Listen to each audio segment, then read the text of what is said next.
Justice Saqib Nisar साहब और justice Faez ईसा में क्या फ़र्क है? क्या दोनों ने अदलिया की बहाली के लिए काम किया? जो एक असूलों ज़वाबित, जो एक अदलिया का वक़ार बहाल होना चाहिए था, क्या आपको लगता है इन दोनों ने काम किया है अदलिया के वक़ार को बहाल करने के लिए? उनसे अपना वक़ार नहीं बहाल हुआ, दोनों से। उन्होंने क्या बहाल करना था अदलिया का वक़ार? दोनों ही ऐसे। अब क्या किया कहा जाए? मैं तो उनके दौर में ये कहता हूँ, ये इसने साकिब निसार ने एक दफ़ा मुझे 10,000 रुपये फ़ाइन कर दी पेश ना होने। अब उस ही दिन, वो एक हफ्ता पूरा, उसने मुझे जनरल एडजर्नमेंट दी थी। किस वजह से? कि मेरा आखिरी हफ्ता था सेनेट ऑफ पाकिस्तान में टेन्योर का, और उस हफ्ते में मेरे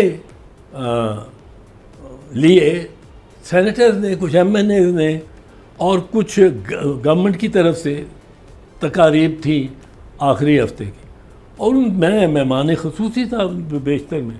तो मैं चीफ जस्टिस साकिब के पास गया, मैंने कहा ये मैं दरख्वास्त दे रहा हूँ कि ये 7 दिन है, अगला हफ्ता मेरा लास्ट वीक है द सेनेट, और मैंने उधर डिवोट करना है। ये जो अभी मौजूदा चीफ जस्टिस साहब हैं, इनकी क्रेडिबिलिटी के हवाले से क्या कहेंगे? क्या ये बेहतर है बाकी जो 2 चीफ जस्टिस के मैंने नाम लिए हैं, जस्टिस फायज़ ईसा और साकिब निसार, उनसे बेहतर है? काजी ये अपने चीफ जस्टिस मौजूदा जो हैं, चीफ जस्टिस मौजूदा अफरीदी या जी याहिया अफरीदी साहब। या अफरीदी पे मुझे ज़रा तरस आता है।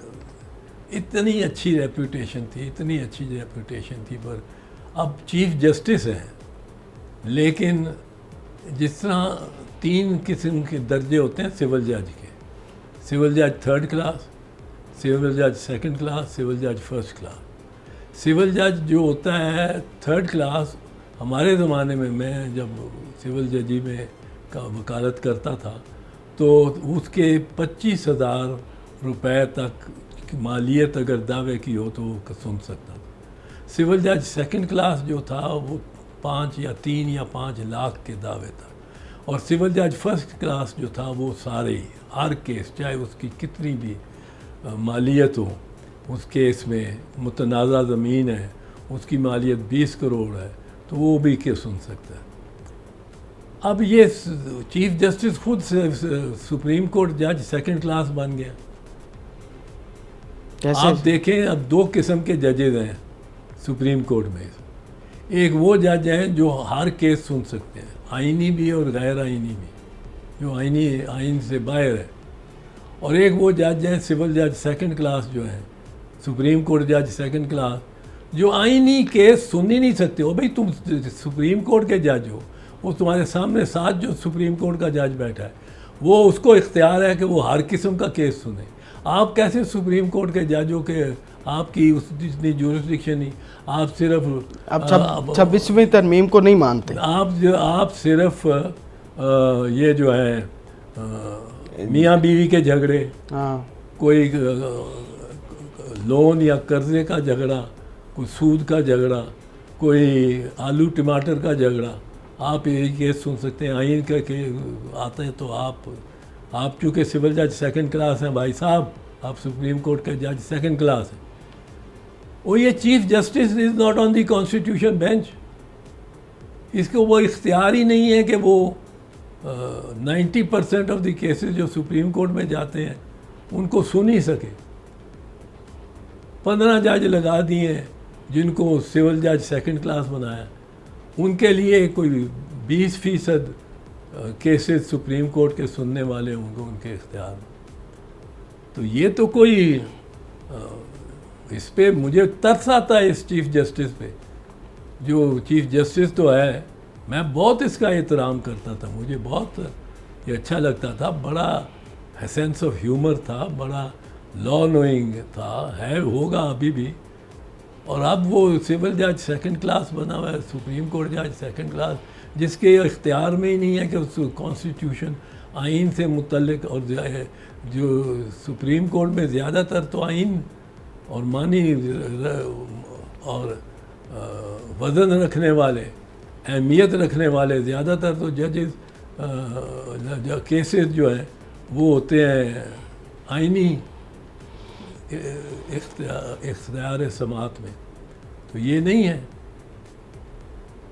अच्छा सर, लोगों को लगता है कि आप पाकिस्तान पीपल्स पार्टी छोड़ चुके हैं और पाकिस्तान तहरीक इंसाफ में आ चुके हैं। आपके तमाम तर इंटरव्यूज़ उठा के देख लें, आपके बायस्ड होते हैं, बानी पीटीआई के हक़ में कहीं ना कहीं बातें हो रही हैं। ऐसा कुछ है सर कि अभी भी पीपल्स पार्टी में? नहीं, मैं पीपल्स पार्टी में हूँ, बिल्कुल पीपल्स पार्टी में हूँ, बिल्कुल छोड़ने इरादा का तो नहीं इरादा है? बिल्कुल छोड़ने का इरादा नहीं है। आप ये रिकॉर्ड पे रख लें, बिल्कुल छोड़ने का तो इरादा पीपल्स पार्टी की तरफ से नहीं होता आपको कभी लीडरशिप ने कहा हो कि आप ज़्यादा ही चीज़ें? पीपल्स पार्टी में यही तो हुस्न है। हम्म, पीपल्स पार्टी एक जमात है, कोई बेबाकी इतनी करना चाहे या ना करना चाहे, वो खुद एतराज़ करे अदब से या किसी खौफ से तो वो करे। पर मैं समझता हूँ, मैंने पीपल्स पार्टी की गवर्नमेंट आ गई, पीपल्स पार्टी की गवर्नमेंट ने भी इफ्तिखार मोहम्मद चौधरी को बहाल करने का इरादा नहीं किया और आसिफ साहब सदर बन गए। उन्होंने सितंबर 2008 में और उन्होंने मार्च 2009 तक बहाल करने का इरादा नहीं किया। पर मैं उस तहरीक को चलाते रहे रहे। और सदर को भी जाके मिलता था जब वो बुला लेते थे, पार्टी हेड और एज प्रेसिडेंट मैं जाके मिलता था। पर ये कभी नहीं हमने किया। वो सदर भी बन गए थे जब, पर मैं उनको, वो मुझे कहते थे कि इस परिंदे को मेरे शोल्डर से हटाओ इसको, ये परिंदा जो बैठा हो, वो परिंदे का नाम एक लेते थे, मैं नहीं समझता मुनासिब है। तो वो मैं कहता था आप जजों को बहाल कर दें, परिंदे बशमूल परिंदा, और मैं फिर आपके साथ हूँ, और अगर उसने गलत किया तो उसके खिलाफ चलूँगा।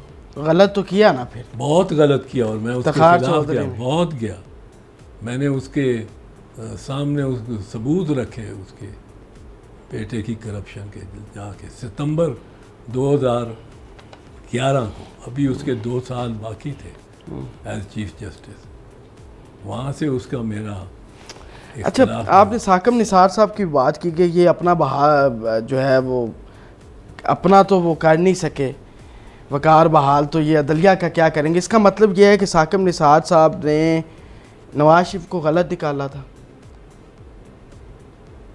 ये बात फैसला जो उनका ये फैसला था वो गलत था, जो नवाज शरीफ पैनामा वाला वो केस जो है ना, सुप्रीम कोर्ट के, अगर सलमान अकरम राजा भी शामिल थे इस टीम में।